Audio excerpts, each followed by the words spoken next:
On avait dit quelque chose au début, c'est que je pourrais prendre votre place pendant... Allez. Je sais pas. C'est vrai qu'on s'est dit ça tout à l'heure. Bah ouais, c'est dit ça. Allez, on le fait. Allez. Bonsoir Patrice Laffont. Salut, alors, c'est vrai ce mensonge? Vous préférez être derrière la caméra que devant? Totalement. Totalement. Finalement, quand je fais un bilan maintenant, je me dis que je me suis jamais... Ça m'a jamais vraiment amusé de présenter, sauf peut-être Fort Boyard qui était une émission particulière. Le reste, je l'ai fait, ça m'a permis de vivre tranquillement, tout comme ça, mais j'avais pas du tout la caméra. Alors j'en fais plus, ou pratiquement plus, ça ne me manque pas une seconde. Non, vous recommencez là. Oui, je fais un truc sur Énergie 12, ça s'appelle 12 bagages, qui est une émission, mais on me l'a proposé, vous savez, il faut bien vivre. Mais parce que ça vous amuse aussi, non, de repiquer un peu. Moyen. Non, sans blague, moyen. C'est vrai, moyen? Moyen, oui. J'ai pas du tout de manque à ce point de vue-là. Et vous n'avez jamais aimé cette popularité dont on a parlé précédemment avec Denise Fabre et Gérard, provoquée par la télévision? Si, je veux pas dire que j'ai pas aimé, parce que c'est sympa dans les restaurants, c'est sympa avec la police, c'est sympa dans plein d'endroits. C'est vrai, Gérard? Voilà. Moi, j'ai vécu le contraire avec la police. Ouais. Non, mais la police, c'est l'un ou l'autre. C'est-à-dire que, si tu tombes sur quelqu'un qui... Oh, pardon, Mireille, si vous tombez sur quelqu'un... Je vous en prie, mon cher Patrice. qui vous aime bien, bon, ça peut vous éviter beaucoup de désagréments. En revanche, moi, ça m'est arrivé un jour, j'avais été pris dans plein d'excès de vitesse et les mecs m'avaient laissé partir. Puis la 4e ou 5e fois, le mec, je lui dis, mais vous n'êtes pas aussi sympa que vos camarades. Il me fait, vous êtes sympa avec vos candidats? Paf, il m'a dit. Donc c'est un mec qui me détestait, quoi, voilà. C'est tout, c'est simple que ça. Depuis combien de temps vous connaissez? Oh là là, autant que chiffres et les lettres. Autant que les moins de 20 ans ne peuvent pas connaître. C'est-à-dire les chiffres et les lettres, vous allez fêter vos 40 ans cette année. Ouais. Ça, c'est absolument insensé. Voilà, magnifique. Ça veut dire que vous m'avez fait grand plaisir de me montrer ça, franchement. J'étais très bien habillé, je trouve, à l'époque. C'est absolument insensé. J'allais dire, cette chemise, elle est absolument incroyable, elle est collector. Tu venais juste de jouer dans Le Gendarme à Saint-Tropez, où il fait une apparition. Ah, c'est une vrai? apparition, j'ai un grand rôle, je suis le premier, t'es fou, quoi, une apparition, mais il est dingue, lui, ou quoi? Mais une apparition, j'étais le gendre de Funès, j'ai épousé sa fille et tout. Ça m'a échappé. C'est vrai que vous avez un très grand rôle. Vous êtes d'abord comédien. J'étais très mauvais, mais j'avais un rôle. Sa carrière est un quiproquo total. Parce qu'en fait, il aurait dû être presque tragédien, au français, vraiment, le conservatoire, le français et tout. Vraiment, hein. Non, je dis pas de bêtises. C'est vrai? C'est un quiproquo. C'est-à-dire, c'est par hasard que vous en êtes... À la télé? Oui. Complètement. C'est Armand Jameau qui était copain avec mon papa, parce qu'il travaillait avec lui. Enfin, moi, je sais pas. Robert Laffont. Robert Laffont. Bien sûr, éditeur, que l'on va voir tout à l'heure. J'en serais heureux. Et voilà, et qui m'a dit un jour, mais bon, parce que j'étais chez mon père, je travaillais au thé un peu, mais je faisais pas grand-chose, et il m'a dit, j'attendais les cachets de comédien, et il m'a dit, si tu veux, je monte une émission qui s'appelle Aujourd'hui Madame, si tu veux, viens faire un tour, voir comment ça se passe à la télé. Aujourd'hui Madame, vous en souvenez peut-être? Émission culte. Peut-être, voilà, si, tout à fait. Et puis j'ai fini par me rendre indispensable, et puis après il m'a confié les chiffres et les lettres, et c'est parti comme ça. Mais j'avais absolument pas l'intention de faire de la télé, je voulais être comédien, uniquement comédien. Avant d'en arriver au théâtre, qui est une passion aussi commune, je voudrais savoir, vous n'avez animé pratiquement que des jeux? Ouais, les chiffres et lettres 17 ans, Fort Boyard 10 ans, Pyramide 13 ans. Donc il se disait, bon, on a la fond dans un jeu, on a peut-être une petite chance que ça marche, voilà. Puis donc je l'ai fait que les jeux, alors que j'aurais voulu faire comme vous, des interviews un petit peu, voilà. On change. On change, si vous voulez. Mais là, je vais vous interviewer pendant un quart d'heure, ça je vous l'ai dit. Non, mais tout à l'heure, à la fin, on inversera. On peut inverser. Non, mais j'aurais rêvé faire du talk ou faire des vraies interviews, mais bon, j'ai été dans les jeux. Il n'est pas trop tard. Si, à mon avis, il est un peu tard, voyez-vous. Cela dit, c'est par les jeux que vous avez acquis cette notoriété. Bien sûr, mais je ne la redis pas, bien sûr. Non, mais je veux dire, c'est vrai que je suis devenu quelqu'un de connu grâce à ça, et je ne redis pas du tout ce que j'ai fait. Populaire. Voilà, être populaire, c'est vrai. Et je voudrais que l'on regarde cette archive avec votre père, qui était interviewé, votre père qui est disparu il y a quelques mois. Oui, au mois de mai dernier. Voilà, et à qui l'on pose la question de la popularité, justement. Ah d'accord. Patrice. Ça, c'est une photo qui est prise. C'est Patrice qui est devenu. qui maintenant est plus connu que moi, puisque je suis très connu pour être le père de Patrice Laffont, animateur de Chiffres et des Lettres. Allez. Robert Laffont, c'est une passion pour vous, le football? Oui, mon père, j'avais 8 ans et mon père m'accompagnait au foot à Marseille. Nous allions voir, c'est comme ça que j'ai sucé le lait de la passion que j'ai transmise à Patrice parce que je l'emmenais aussi au J'étais un grand joueur, moi. Moi aussi, j'ai joué. Ah oui, d'accord, on n'a pas joué ensemble, mais... Je regrette parce que... Ah, mon papa. Il avait beaucoup d'humour. Hein, ah oui, oui. Parce que c'est vrai que c'est un grand éditeur, Robert Laffont. Et il vous en parlait comment, vous, de votre métier, quand il dit « Je suis devenu le père de l'animateur des chiffres et des lettres ». Ça le faisait marrer. Il était tellement tolérant, mon papa, que je suis désolé, mais je l'appelle... Les gens sont très étonnés, parce que j'appelle toujours mon papa, je dis jamais mon père. Parce qu'on avait un tel osmose tous les deux que voilà. Non, mais il était très content, très content. Il était fier, même trop d'ailleurs, parce que il disait oh, tu es une grande vedette. Je disais mais papa, arrête, tu es connu, puis c'est tout. Et lui, vous poussez plutôt à devenir comédien? Patrice? Écoutez, il m'a pas empêché parce que j'ai fait des études un peu bizarres, un peu ratées, disons. Et quand je lui dis papa, j'arrête, j'ai passé mon bac une fois, j'ai raté, et je lui dis j'arrête, et il m'a dit écoute, fais ce que tu veux, mais essaye de le faire sérieusement. Voilà. Il m'a jamais, lui qui avait fait HEC, qui avait fait des études brillantes, il m'a jamais poussé, peut-être à tort d'ailleurs, à faire des études plus importantes. Et vous, quel père vous êtes? Enfin, si vous voulez, l'admiration que j'ai pour mon père, je pense pas que mes enfants l'aient pour moi. Première chose. Pourquoi vous dites ça? Non, ils me sont beaucoup plus critiques à mon endroit que je l'étais avec papa. Ils se permettent des choses, peut-être une question de génération. Bon, j'ai divorcé assez tôt, donc ma grande fille me l'a beaucoup reproché, me le reproche toujours d'ailleurs. Votre grande fille, c'est Axel Laffont, oui. Comédienne, humoriste. Bien sûr. Mais elle a de l'humour aussi un peu vachard avec moi de temps en temps. Mais ça va, j'en ai pris l'habitude, c'est comme ça. Mais en même temps, ils savent que même si je ne prends pas des nouvelles tous les jours, le quotidien des gens ne m'intéresse pas trop. Ce qui m'intéresse... Excusez-moi. Je vous en prie, allez-y. C'est terrible la vieillesse. Ouais, c'est terrible. Ce qui m'intéresse, c'est les moments... C'est les moments difficiles, les moments urgents. Et là, ils savent que je serai toujours là. C'est parce que vous ne les avez pas vus vraiment grandir, peut-être? Si, parce qu'on sait quand même quand j'étais pas là, on se voyait tout à fait régulièrement. Mais non, mais mon fils, c'est un peu différent. J'ai des rapports avec mon fils qui sont assez proches de ceux que j'ai avec mon papa. Enfin, lui avec moi. Ma fille est plus critique, elle m'a toujours un peu reproché d'avoir privilégié, entre autres, mes amis. Ouais. Et ce qui n'est pas faux. Ce qui n'est pas faux, parce que ce qui est le plus important pour moi dans la vie, c'est les amis. C'est vrai? Ouais. Les amis et la famille et le métier ensuite.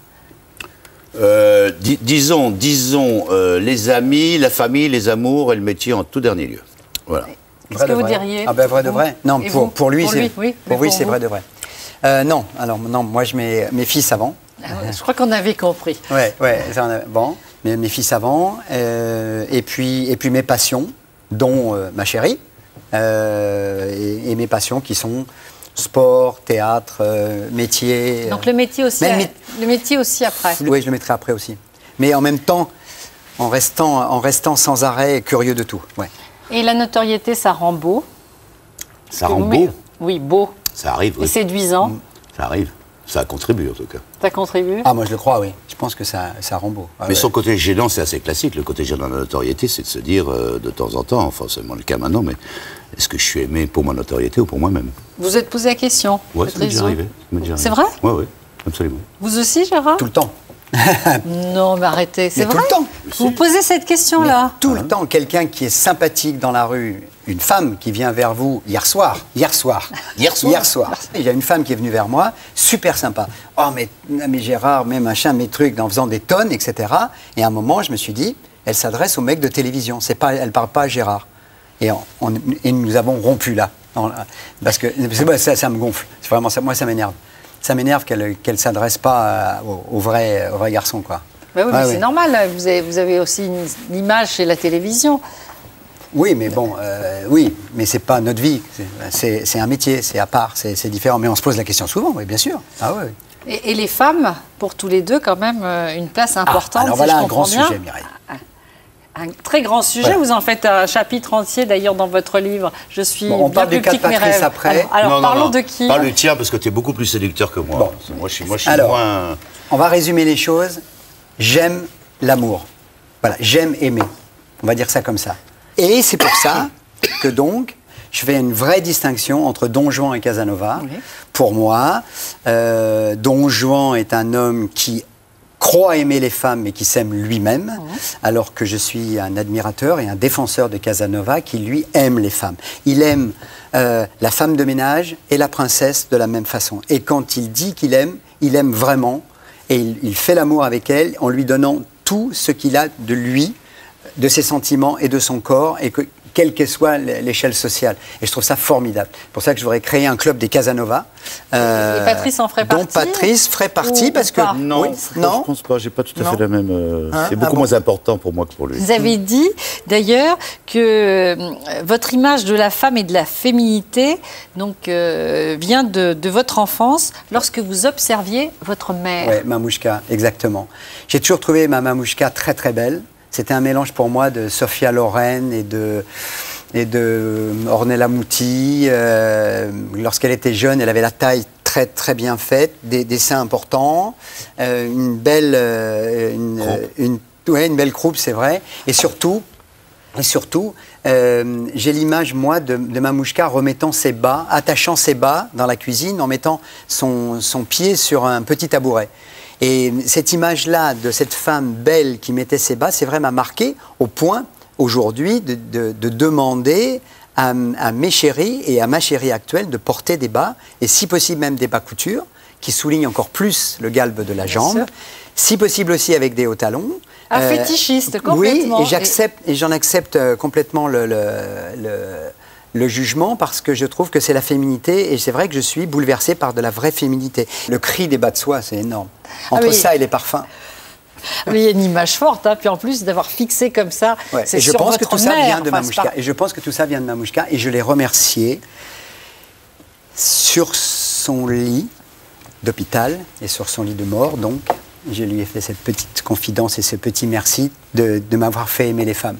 Parce que je sais, et là encore, il n'y a pas besoin de se référer à Freud pour ça, je sais que c'est grâce à elle, aujourd'hui, que j'aime les femmes et que je suis bien, et que je suis bien à la fois dans ma vie privée et dans ma vie professionnelle. Combien de journaux de sport, de radio et télévision ont banni les femmes. Moi, j'étais depuis le début pour qu'on ait plein de femmes dans les services des sports, par exemple. Il y en a très peu. Il y en a très peu. Par bonheur, nous, là, on en a, et avec du talent. Des femmes sans bas de soie, hein, sinon c'était impossible. Parfois, elles en mettent. C'est impossible. Sinon, parfois, elles en mettent quand même. Parfois, elles en mettent quand même. Pour vous faire plaisir, oui, Gérard, parce que maintenant que vous l'avez rendu public, ça va être terrible. Terrible. Oui, et là encore, dans le club Casanova, je voudrais qu'on fasse une sorte de promotion, justement, pour le retour au bas, et au bas de soie en particulier. C'est très important, la féminité. On s'est éloigné un peu de la télévision, mais dites donc, Patrice, ça va être difficile de parler maintenant. Ah, mais moi, je ne vais pas en parler, non, je suis pas du tout. Alors là, Patrice adore les femmes. Non. Non. Si, non, mais attends. Je dois dire, et je l'avoue franchement, que dans la compagnie, généralement, il y a des moments magnifiques avec les femmes, mais la compagnie quotidienne, à la limite, je suis plus à l'aise avec des potes qu'avec des femmes. Ouais. Parce que c'est pour ça que vous disiez les amis d'abord, et plutôt des amis hommes dans ce que vous dites. Oui, absolument. Ah oui, les amis femmes, c'est très, très, très rare. Alors, franchement. Donc, un peu macho ou pas du tout? Peut-être que vous pouvez appeler ça comme ça. Moi, je ne le ressens pas comme ça. Non, c'est que j'ai plus de choses. Oublions le côté sensuel, sexuel, qui décrit très bien les bas, les trucs comme ça. Pour le reste. Pour les rapports humains, les femmes sont, la plupart du temps, quand même beaucoup plus compliquées que nous. Elles sont difficiles à comprendre, il faut tout décoder, et ça me fatigue un petit peu. Donc, tandis qu'avec un mec, c'est plus tranquille, et plus rapide, et plus simple. Voilà. Oh là, oui, c'est un... Moi, c'est ça qui m'intéresse. C'est un discours. Justement, c'est ça qui m'intéresse, le fait qu'elle soit compliquée et que vous soyez tellement différentes de nous. Moi, ça m'énerve très vite. J'ai pas envie de... Et quand vous êtes ensemble, vous ne parlez pas des femmes. Si, vous ne parlez que de ça. Oui, mais on ne parle jamais de détails. Ça ne veut pas dire que j'ai pas eu de grande histoire d'amour. Hein. Je veux dire, moi, la passion totale me passionne, si j'ose dire. Ça fait terriblement vibrer. En fait, quand on parle de Patrice, et pour vivre à côté de lui souvent, il plaît énormément. Et il plaît beaucoup. À son corps défendant. À son corps défendant, l'expression est parfaitement bien. Et il plaît pourquoi? Parce que il a une vraie gueule, il a beaucoup d'humour, et surtout, il est extraordinairement généreux. Il est généreux dans la vie, comme ça, mais c'est incroyable, c'est incroyable. Il a rien, il possède rien. Il a un système de vie, Patrice, qui est vers les autres, porté vers les autres.